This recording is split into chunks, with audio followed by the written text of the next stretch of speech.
Hi everyone, I'm Lee Pacchia and you are watching The Business of Law, the only web TV show focusing on the challenges and the opportunities faced in the legal profession. Really interesting interview for you coming up today. We have Steve Blundell. He's a consultant at Redstone Consultants and his firm just put out a fascinating report on the state of the legal profession in Africa and its rocky relationship with global international law firms. Steve joins us from London via Skype. Welcome, Steve.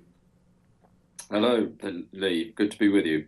So let's kick off with getting a view of the market. This is a crazy space. In your report, you noted in the last 18 months, there are firms posting stuff like 25% growth, really spectacular numbers. What's driving this in your view? Is this natural resources and energy law, or is there more to it? Oh, there's definitely more to it. Natural resources and infrastructure and things like that have been the drivers of economic growth in Africa for really quite a long time. But actually, all of that is creating a much greater wealth base within a lot of the African countries themselves. So you're seeing an increasing rise in demand in your retail and consumer industries as well. So there's all sorts of stuff going on. It's a very vibrant place to be doing business. So before we get down to the report, let's deal with methodology just for a little bit. How many people did you speak to? What types of people did you speak to? How did this report come together? Okay. Well, we started 18 months ago by interviewing partners in the global law firms.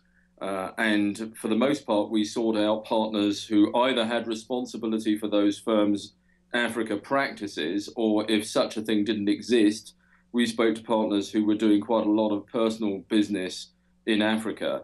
And then we went back 18 months later to those same people. And we contrasted and compared what they said. So we spoke to 15 of the global firms. And then this time round, at the behest of the global firms, we also approached a lot of African firms as well. And we had 36 respondents from Africa to the survey, which was very gratifying, actually. And we covered 12 different African countries through that interview process. Mm-hmm.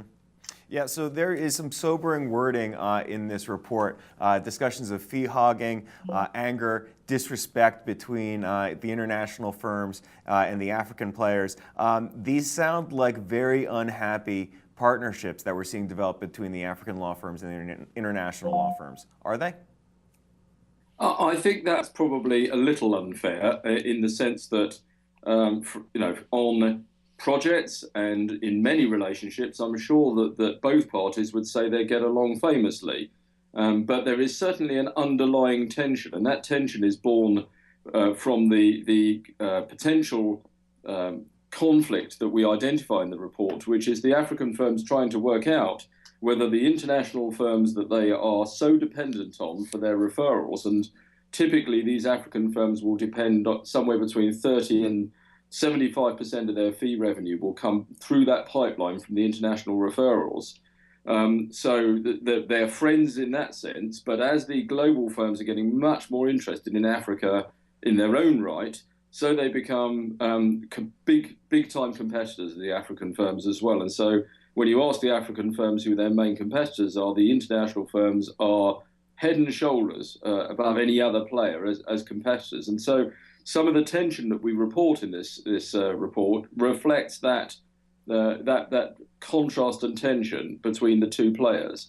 And inevitably, as they try and jockey for position, there are some unhappy experiences on both sides. And there's an imbalance here. I mean, I think by and large, the African firms tend to be smaller and more localized and just have less leverage in the relationship when compared to the global international players. I mean, it's tough to tell a 4,000 person law firm, if your shop is 200, 300, 500 attorneys, how the relationship is going to go. Isn't that right? Well, yes and no, Lee. There are some paradoxes here. You're absolutely right. In terms of brand power and in terms of reputation and sheer command of force, then those global firms clearly have the upper hand. But there are other respects in which the Africans have more power. In a lot of the jurisdictions, there are very, very few lawyers who are capable of doing international work. So actually, it's the whole market is constrained by supply, and the global firms therefore have relatively little choice over which of those law firms they will choose to go to if they want work doing in that jurisdiction. So that means that those African firms that are well qualified, who have largely trained with English or US academic institutions and through law schools in those places. There are relatively few of them, and they command quite a good premium for the work that they do. So that balance of power isn't quite as self-evident as you might have suggested with that. Yeah, it was interesting that the report mentioned the understanding gap, that international law firms don't really, at least to hear the African firms tell it, don't really understand how business works in Africa. What did you think of that sentiment? Is that something that's evolving over time? Was that a surprising result of the report? Yes, I think the thing that is both surprising and shocking is that the global firms, they really fall into two categories. There are global firms where you've got partners that have been in Africa and doing African business for a very long time, and they understand the market, and they do understand ways of doing business there, and they're culturally sympathetic as well. But I have to say that there are a lot of the firms that are now getting quite energized by Africa as a marketplace. They don't understand the markets well. They don't understand the dynamics of doing business well, and the culture fit can be quite poor. So there's some horrible stories from the African firms about how they're treated by global firms who put trainees on to manage that relationship, which is clearly quite insulting to some of these very senior guys in the African firms themselves. And then also you'll get other things which are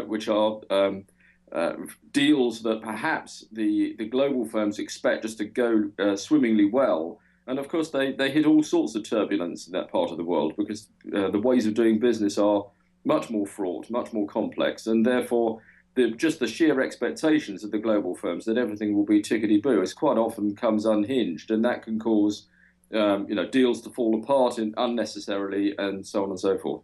All right. So looking down the road, let's project how this relationship is going to play out. Are law firms going to look to purchase African firms outright, or are there going to be more strategic partnerships coming down the road? Well, I think certainly more of the latter to start with, and the nature of those partnerships will vary quite a bit. But nevertheless, I think also there will certainly be those global firms who decide that in the main sort of hubs, places like Nigeria, possibly Ghana, Kenya, South Africa, they will actually want to either set up themselves or they will want to create some kind of vehicle for them to be present on the ground. Some of those marketplaces, like Nigeria and Ghana, because they actually have impediments from a regulatory point of view. You can't call yourself White and Case in Nigeria at the moment, and you can't practice Nigerian law if you are a global firm. So there are some impediments to be overcome. But as we know from India and the way that global firms have been doing business there for 15 or 20 years, there are many ways of the global firms actually creating a presence and building a loyal relationship with a firm there without breaching the bar rules. Steve, thank you for your time today, sir. Thank you very much, Lee. It's been good to speak to you. That's Steve Blundell from Redstone Consultants. If you'd like to see more of the stuff we're working on, be sure to go check us out online at mimesiswebtv.com. You can also find us on Twitter, YouTube, and LinkedIn. Thanks for watching.